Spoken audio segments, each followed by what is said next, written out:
बच्चों, आज हम पढ़ेंगे कक्षा 8 विज्ञान यानी साइंस का अध्याय 9 जंतुओं में जनन। हम आपको बताएंगे बच्चों इस पाठ से संबंधित प्रश्नों के उत्तर। लेकिन उससे पहले आइए आपने इस पाठ में क्या कुछ पढ़ा, मुख्य बिंदुओं को यहाँ पर जान लेते हैं। आप देख रहे हैं यहाँ पर आपने क्या सीखा। चलिए शुरू करते हैं। सबसे पहला आपके लिए महत्वपूर्ण बिंदु है, जंतु दो विधियों द्वारा प्रजनन करते हैं। यह है लैंगिक जनन और अलैंगिक जनन, याद रखेंगे बच्चों। उसके बाद दूसरा महत्वपूर्ण पॉइंट आपके लिए, नर युग्मक तथा मादा युग्मक के संलयन द्वारा जनन लैंगिक जनन कहलाता है, याद रखें। नंबर तीसरा, अंडाशय अंडवाहिनी एवं गर्भाशय मादा के जननांग हैं। चौथा पॉइंट है बच्चों, नर के जननांग हैं वृषण, शुक्राणु नली एवं शिश्न।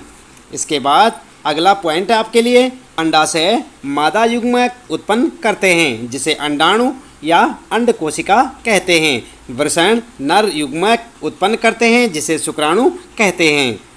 इसके बाद अगला पॉइंट आपके लिए, अंडाणु एवं शुक्राणु का संलयन निषेचन कहलाता है। निषेचित अंडा युग्मनज कहलाता है, याद रखें।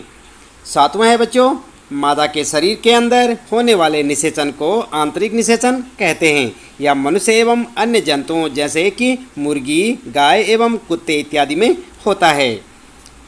आठवां पॉइंट है बच्चों, वह निषेचन जो मादा के शरीर के बाहर होता है बाह्य निषेचन कहलाता है। यह मेंढक, मछली, स्टारफिश इत्यादि में दिखाई देता है।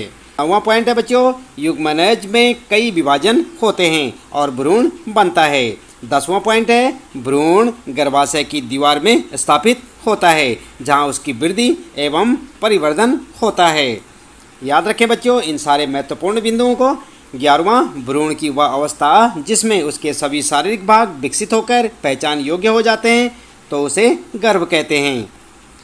12वां पॉइंट बच्चों, मनुष्य, गाय एवं कुत्ते जैसे जंतु जो शिशु को जन्म देते हैं उन्हें जरायुज जंतु कहते हैं। 13वां पॉइंट है बच्चों, मुर्गी, मेंढक, छिपकली, तितली जैसे जंतु जो अंडे देते हैं उसे अंडप्रजक जंतु कहते हैं। अगला पॉइंट है 14वां, लार्वा का कुछ अग्र परिवर्तनों द्वारा वयस्क जंतु में बदलने की प्रक्रिया कायांतरण कहलाती है।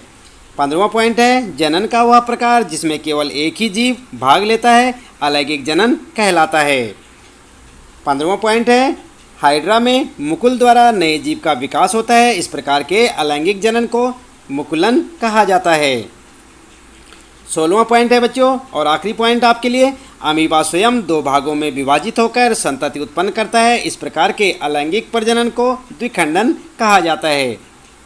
आई बात समझ में। इन मुख्य बिंदुओं को आप याद रखेंगे बच्चों। इन्हें चाहें तो आप अपनी नोटबुक में नोट कर सकते हैं, लेकिन इन्हें ज़रूर से ज़रूर पढ़ें और इन्हें याद करें। आप देख रहे हैं यहाँ पर ये आपके पूरे पाठ के जो है कुछ महत्वपूर्ण बिंदु हैं और आप इन्हें अच्छे से याद करें। इसके बाद बच्चों आइए बात करते हैं इस पाठ से संबंधित प्रश्नों के उत्तर, अभ्यास प्रश्न उत्तर से। और पहला प्रश्न है बच्चों, सजीवों के लिए जनन क्यों महत्वपूर्ण है, समझाइए। तो यहाँ पर जो है आप उत्तर क्या लिखेंगे, उत्तर इस प्रकार लिखें, ये प्रक्रम प्रत्येक जीव की उत्तरजीविता के लिए आवश्यक है, अर्थात यह एक जैसे जीवों में पीढ़ी दर पीढ़ी निरंतरता बनाए रखना सुनिश्चित करता है। अगला प्रश्न है बच्चों, दूसरा प्रश्न, मनुष्य में निषेचन प्रक्रम को समझाइए।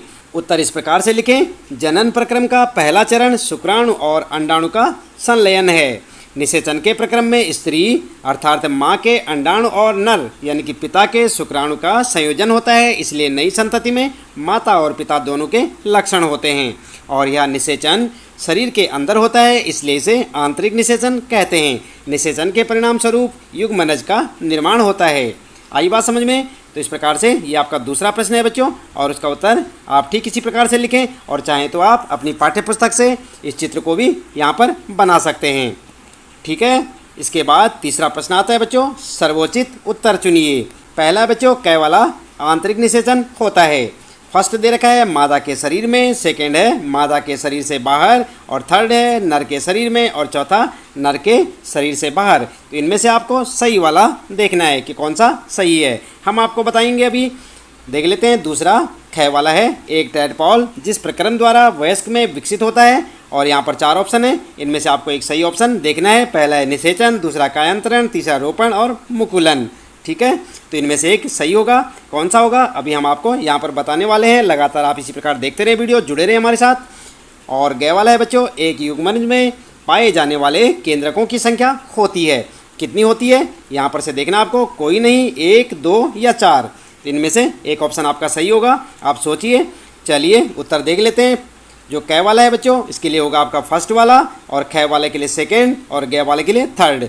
तो आप समझ सकते हैं ना, यहाँ पर जो है बिल्कुल आसान है, फर्स्ट सेकंड थर्ड। तो यहाँ पर जो है आप पहले वाले में क्या लिखेंगे, क वाले में लिखेंगे आप फर्स्ट वाला मादा के शरीर में, और यहाँ पर जो है ख वाले में लिखेंगे कायांतरण, और उसके बाद ग वाले में लिखेंगे बच्चों थर्ड वाला 2। ठीक है, तो ये आपका सही ऑप्शन होगा। इसके बाद बच्चों आइए जान लेते हैं यहाँ पर चौथा प्रश्न और उसका उत्तर। चौथा प्रश्न है निम्न कथन सत्य हैं, तो वहाँ पर टी लिखेंगे आप, यानी कि ट्रू लिखेंगे, अथवा असत्य एफ से लिखेंगे आप, फॉल्स संकेतिक कीजिए। तो यहाँ पर जो आपने बताना है कि ये सत्य है या असत्य है। कै वाला है बच्चों अंड प्रजाक जंतु विकसित शिशु को जन्म देते हैं, ये सही है या गलत है आप सोचिए। अभी हम आपको यहाँ पर इसका उत्तर बताने वाले हैं। और ख है प्रत्येक शुक्राणु एक एकल कोशिका है, सही है या गलत है। और ग है मेंढक में बाह्य निषेचन होता है, सत्य या असत्य। और घ वाला है बच्चों वह कोशिका जो मनुष्य में नए जीवन का प्रारंभ है, युग्मक कहलाती है, सत्य या असत्य है, ये आपको बताना है। और ग है निषेचन के पश्चात दिया गया अंडा एक एकल कोशिका है, सत्य है या असत्य है। और च वाला है बच्चों अमीबा मुकुलन द्वारा जनन करता है। और 6 है अलैंगिक जनन में भी निषेचन आवश्यक है। और जय वाला है बच्चों द्विखंडन अलैंगिक जनन की एक विधि है। और अगला इसके बाद जय वाला निषेचन के परिणाम स्वरूप युग्मनज बनता है। और यहाँ पर जो है इसके बाद आखिरी है एक एकल कोशिका का बना होता है। तो इन सब में आपको बताना है कि इनमें कौन कौन से सत्य हैं और कौन से असत्य हैं। सत्य के लिए आपको टी लिखना है यानी ट्रू लिखना है, और असत्य के लिए फॉल्स लिखना है, एफ वहाँ पर जो है आप लिखेंगे। तो यहाँ पर बच्चों आप ध्यान दें, कै वाला आपका फॉल्स होगा और ख वाला जो है आपका ट्रू होगा। उसके बाद ट्रू है, फिर ट्रू है और इसके बाद ये फॉल्स है बच्चों। और च वाला फॉल्स, उसके बाद 6 वाला भी फॉल्स है यहाँ पर, और जय वाला ट्रू है, जय वाला ट्रू, और इसके बाद फॉल्स है।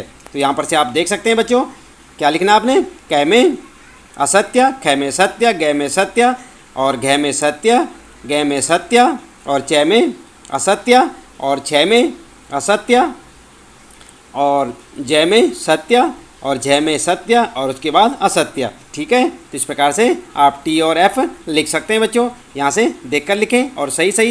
इसके बाद 5वां प्रश्न है युग्मनज और गर्भ में 2 भिन्नताएं दीजिए। तो यहाँ पर आपने अंतर बताना है। उत्तर में आप इस प्रकार से दे सकते हैं, युग्मनज और गर्भ में अंतर के लिए आप एक टेबल सी बना लें इस प्रकार से, और उसमें अंतर आप दिखा सकते हैं बच्चों। ठीक इसी प्रकार से एक टेबल बनाएं, और यहाँ पर आप अंतर किस प्रकार से लिखेंगे, इस प्रकार से लिखें। नंबर 1 लिखें, युग्मनज में निषेचन के समय शुक्राणु और अंडा संलयित होकर एक हो जाते हैं, इसके परिणाम स्वरूप युग्मनज का निर्माण होता है। तो यहाँ पर लिखेंगे युग्मनज विकसित होकर भ्रूण बनता है, और भ्रूण की वह अवस्था जिसमें सभी शारीरिक अंगों की पहचान हो सके गर्भ कहलाता है। इसके बाद दूसरा लिखेंगे बच्चों, यह एक एकल कोशिका है। आप देख रहे हैं यहाँ पर युग्मनज में क्या लिखेंगे, दूसरा पॉइंट लिखेंगे यह एक एकल कोशिका है, और यहाँ पर लिखेंगे यह बहु कोशिका है। तो इस प्रकार से आप अंतर बता सकते हैं युग्मनज और गर्भ में। 5वें प्रश्न का उत्तर है बच्चों। इसके बाद 6ठा प्रश्न आता है आपका यहाँ पर, और इसमें पूछा है अलैंगिक जनन की परिभाषा लिखिए। जंतुओं में अलैंगिक जनन की 2 विधियों का वर्णन भी कीजिए। तो यहाँ पर जो है उत्तर आप लिखेंगे जनन जिसमें केवल एक ही जनक एक नए जीव को जन्म देता है अलैंगिक जनन कहलाता है। और यहाँ पर जो उदाहरण किस प्रकार से देंगे, फर्स्ट देंगे आप पहला उदाहरण मुकुलन, ऐसा जनन जिसमें जनक में एक या अधिक उभार विकसित होकर नए जीव को जन्म देते हैं, मुकुलन कहलाता है। उदाहरण के लिए हाइड्रा। ठीक है, उदाहरण भी दे सकते हैं आप यहाँ पर। और उसके बाद लिखेंगे सेकंड वाला द्विखंडन, ऐसा जनन जिसमें जीव विभाजित होकर 2 संतति उत्पन्न करता है, द्विखंडन कहलाता है। उदाहरण के लिए अमीबा। तो आप ध्यान दें बच्चों, काफ़ी इंपॉर्टेंट चैप्टर ही आपका, इसे अच्छे से पढ़ें। इसके बाद 7वां प्रश्न है यहाँ पर, मादा के किस जनन अंग में भ्रूण का रोपण होता है। उत्तर लिखेंगे गर्भाशय में। क्या लिखेंगे, गर्भाशय में। 8वां प्रश्न है बच्चों, कायांतरण किसे कहते हैं, उदाहरण दीजिए। तो यहाँ पर आप उत्तर में इस प्रकार से लिखेंगे, उत्तर लिखेंगे कुछ जंतुओं में शिशु वयस्क के समान नहीं होते, ऐसे जंतुओं के शिशुओं का कुछ विशेष परिवर्तनों के साथ वयस्क में रूपांतरण कायंत्रण कहलाता है। उदाहरण के लिए मेंढक की बात करते हैं यहाँ पर। उदाहरण के लिए मेंढक टेडपोल रूपांतरित होकर वयस्क में बदल जाता है, जो छलांग लगा सकता है और तैर सकता है। आई बात समझ में? तो इस प्रकार से आप अपने इस 8वें प्रश्न का उत्तर यहाँ से लिखें बच्चों, अच्छे से लिखें, उन्हें याद भी करें। और 9वां प्रश्न है बच्चों, आंतरिक निषेचन एवं बाह्य निषेचन में भेद कीजिए। तो कैसे करेंगे आप, इसमें भी अंतर बताना है आपको। और यहाँ पर भी आप एक टेबल सी बना लें बच्चों, और ठीक इस प्रकार से लिखें। पहला लिखें यहाँ पर लिखेंगे आंतरिक निषेचन और यहाँ पर लिखेंगे बाह्य निषेचन। ठीक है, यहाँ पर क्या लिखेंगे, बाह्य और यहाँ पर आंतरिक। ठीक है, और उसके बाद यहाँ पर जो है अंतर बताना शुरू करेंगे। पहला लिखेंगे नर युग्मक और मादा युग्मक का संलयन शरीर के अंदर होता है, आंतरिक निषेचन कहलाता है। यहाँ पर लिखेंगे नर युग्मक शुक्राणु और मादा युग्मक अंडे का संलयन शरीर के बाहर होता है। और उसके बाद दूसरा अंतर लिखेंगे नर मादा के शरीर में शुक्राणु का उत्सर्जन करता है, और यहाँ पर लिखेंगे दोनों व्यस्त युग्मकों को शरीर के बाहर फेंकते हैं। और तीसरा अंतर लिखेंगे विकास शरीर के अंदर हो सकता है, और यहाँ पर लिखेंगे विकास शरीर के बाहर ही होता है। चौथा लिखेंगे अंतर, उदाहरण के लिए मनुष्य, पशु, सार्क, पक्षी। ठीक है, और यहाँ पर उदाहरण लिखेंगे जैसे मेंढक। आई बात समझ में? तो इस प्रकार से आप आंतरिक और बाह्य निषेचन के बारे में अंतर यहाँ पर स्पष्ट कर सकते हैं बच्चों, इस प्रकार से लिखेंगे। और इसके बाद देखते हैं यहाँ पर 10वां प्रश्न है आपका। इसमें पूछा है नीचे दिए गए संकेतों की सहायता से क्रॉस शब्द पहेली को पूरा कीजिए। और यहाँ पर आप देख सकते हैं संकेत क्या दे रखे हैं, बाईं से दाईं ओर। पहले नंबर पर आपने लिखना है यहाँ पर अंडाणु उत्पादित होते हैं, और तीसरे नंबर पर लिखना है वृषण में उत्पादित होते हैं हाइड्रा का अलैंगिक जनन, और चौथे नंबर पर आपके लिए संकेत है हाइड्रा का अलैंगिक जनन है। और ऊपर से नीचे की ओर क्या लिखेंगे आप, नंबर 1 में लिखेंगे यह मादा युग्मक है, और नंबर 2 पर नर और मादा युग्मक का मिलना, और नंबर 4 लिखेंगे एक अंड प्रजनक जंतु। तो यहाँ पर जो है आप देख सकते हैं इसमें आपने इन्हें भरना है। देख रहे हैं ना आप, क्वेश्चन में आपको इसी प्रकार से देखने को मिलेगा। और आपने इस पहेली को यहाँ पर जो है इस प्रकार से बनाना है बच्चों। इस प्रकार से आप एक चित्र बना लें, और उसके बाद पहले नंबर पर यहाँ पर आप लिखेंगे अंडा से, और यहाँ पर क्या लिखेंगे अंडाणु। एक ही नंबर पर आ गया नहीं, ये एक नंबर आप देख रहे हैं, यहाँ पर लिखेंगे अंडा से, और नीचे को लिखेंगे ऊपर से नीचे को अंडाणु, और यहाँ पर नंबर 3 पर लिखेंगे शुक्राणु, और यहाँ पर क्या लिखेंगे नंबर 2 पर लिखेंगे निषेचन, और यहाँ पर नंबर 4 पर क्या लिखेंगे मुकुलन, और यहाँ पर मुर्गी। आया बात समझ में? तो इस प्रकार से आप अपने प्रश्न का उत्तर दे सकते हैं बच्चों। इसके साथ ही इस पाठ से संबंधित प्रश्नों के उत्तर यहाँ पर समाप्त होते हैं। उम्मीद है कि आपको अच्छे से समझ आए होंगे। मिलते हैं फिर अगली वीडियो में नए पाठ के कुछ नए प्रश्न उत्तरों के साथ।